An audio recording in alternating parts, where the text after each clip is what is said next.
Hey guys, okay, working on this Ski-Doo Safari. It's like an 80s, 85 I think, not exactly sure. Okay, so started the season, been sitting for the whole year, summer, spring, fall, all that.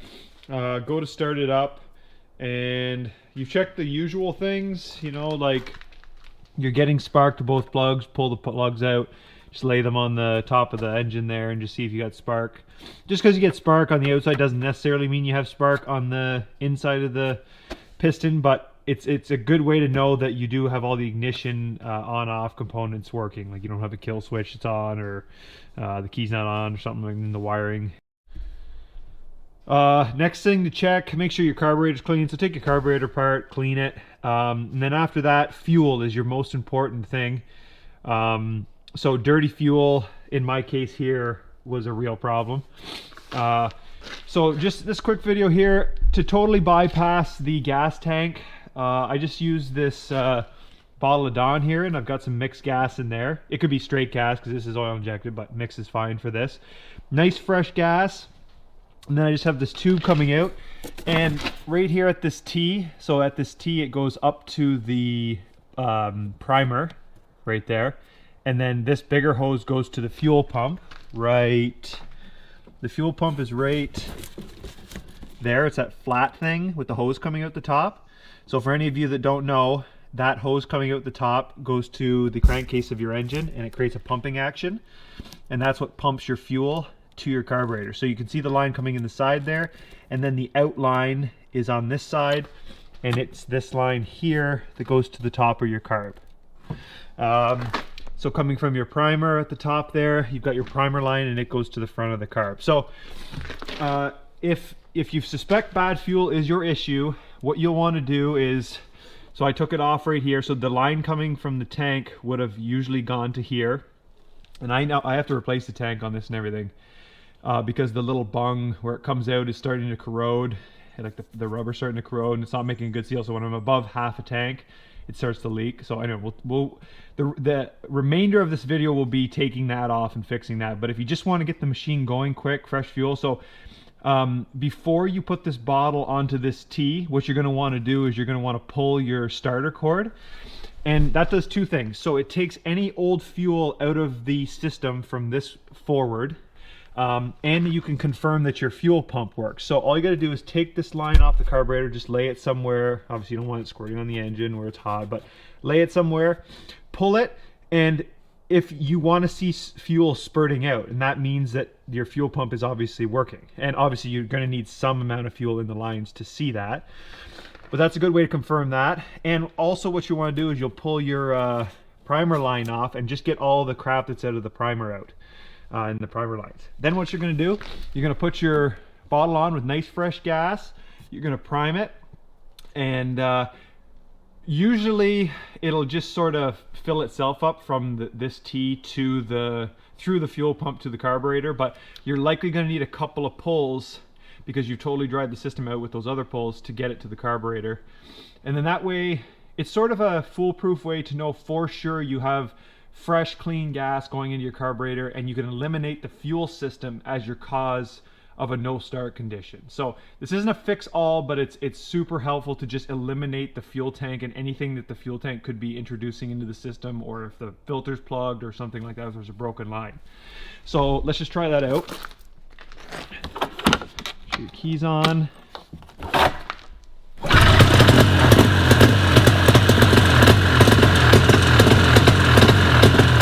So right now, I'm totally running off of this fuel bottle.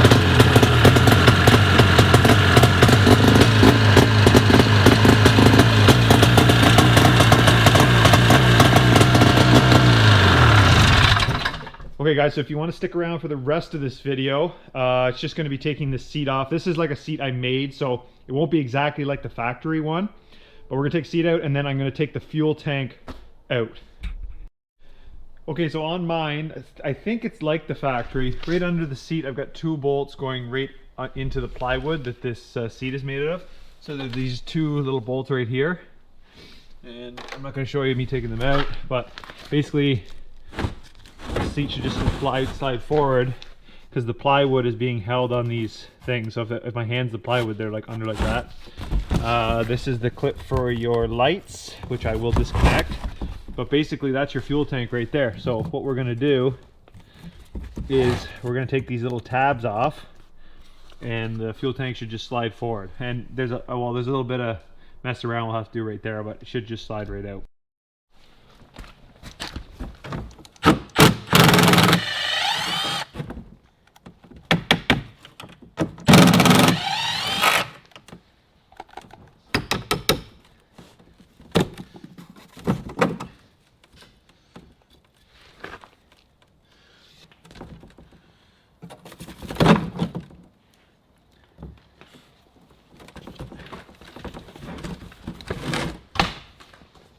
Okay, so you just gotta take the gas cap off.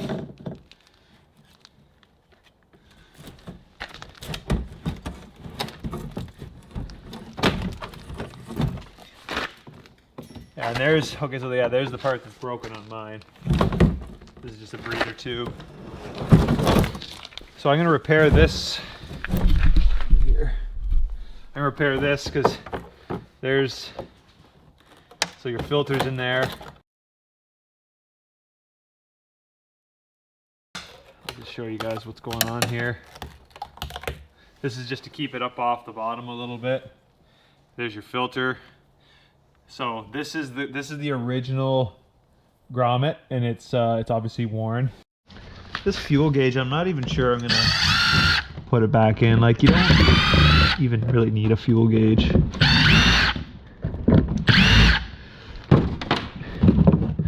Because it leaks out of here too. And yeah, like that's garbage. It's supposed to be, so when it was working, there's an arm that pivots on here, and that's what gives your fuel reading. Show you guys what I mean by dirty gas.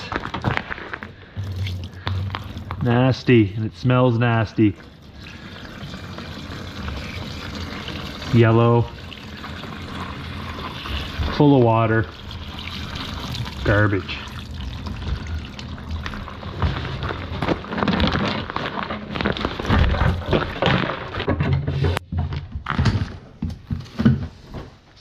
There's the arm, the fuel gauge. Okay, so I'm probably still going to use this plate, and I'll just make a big washer or gasket for it. But I'm going to get this rusty metal off and clean this up a little bit.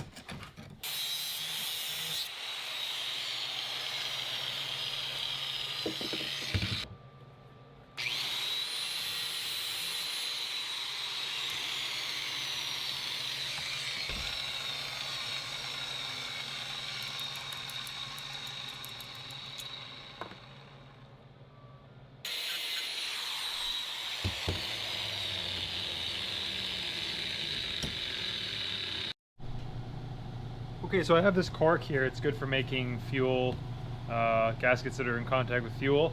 So I'm just going to cut it out to this shape, and I think this sealing surface here is still pretty good. I'll put a little bit of this Forma gasket on. I'm pretty sure it's fuel resistant.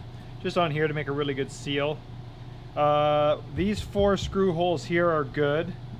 I'm going to use, so this is actually just like a pocket, sort of like a, see there.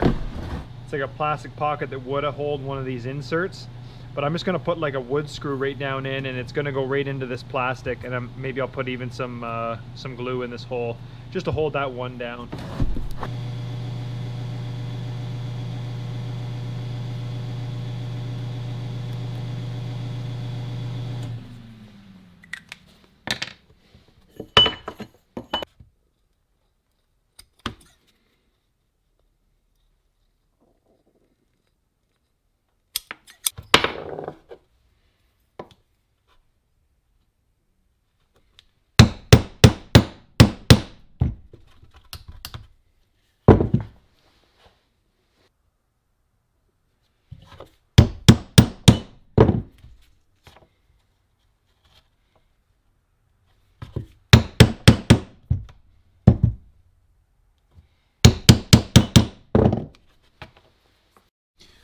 Okay, I'm just going to clean this up with some brake cleaner. Make sure that hole is nice and cleaned out.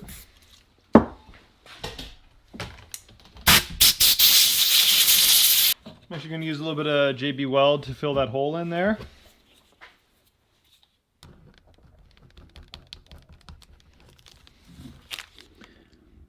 And this is just gonna help hold the screw. The screw's being held by the plastic, but this will help it even further once it hardens. Okay, we're gonna put a little bit of this gasket sealing material just on this little raised area.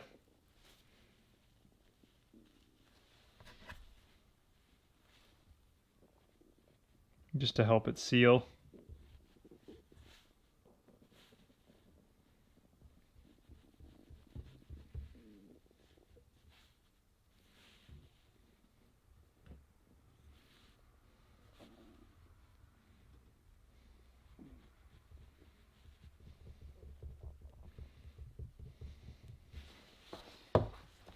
Okay, and then we'll place our gasket.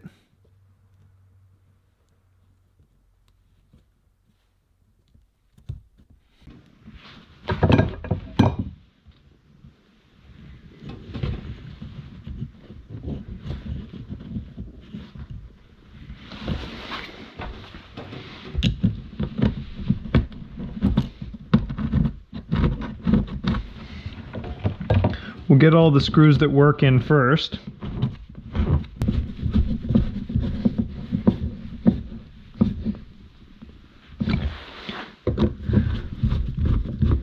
It will actually be better. It's a stainless wood screw. Okay, so this is the original T that was in this hole here, but the grommet the original grommet that it comes with is all corroded and it's kind of hard. But basically that would just go onto this portion here, and then as you put it into the tank, just the friction around it, or the compression around it, would keep it from leaking. So you can buy these from Kimpex. I just didn't want to wait. So what I'm going to do is I just got a piece of fuel line. So this is, what is this? Let's just try to get the size.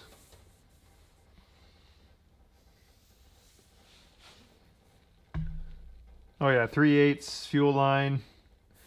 Anyway, you just need a piece of fuel line with that, with the outside diameter of the hole, or close to it. And for mine, I just took the grinder and I just made a little bit of a, sort of a, I don't know, like a groove around here, just so it would fit in better. Then I'm going to use this piece of hose for my tube, and I'm going to use the original filter. So basically what I'm going to do, I'm going to slip this over like that. I'm actually going to use a little bit of silicone lubricant, just so this all goes in nice. Onto here and onto this. So we'll put that in there. We'll put our filter on.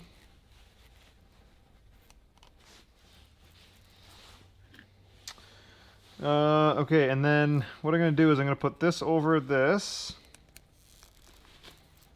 And then I'm going to slide the black up to here. And then I'm going to put this black into the tank, and then I'm going to push the whole thing in, hopefully.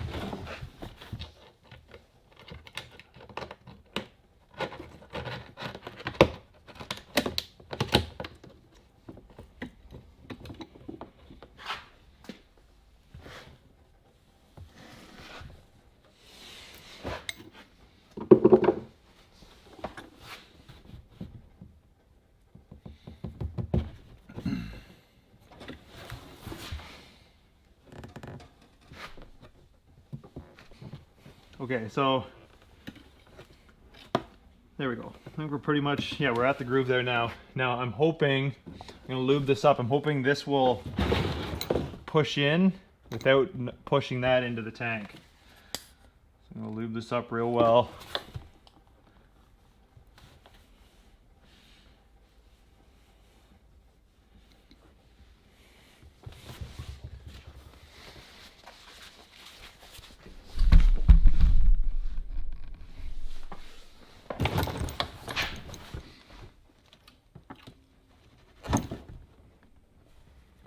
There, just like that.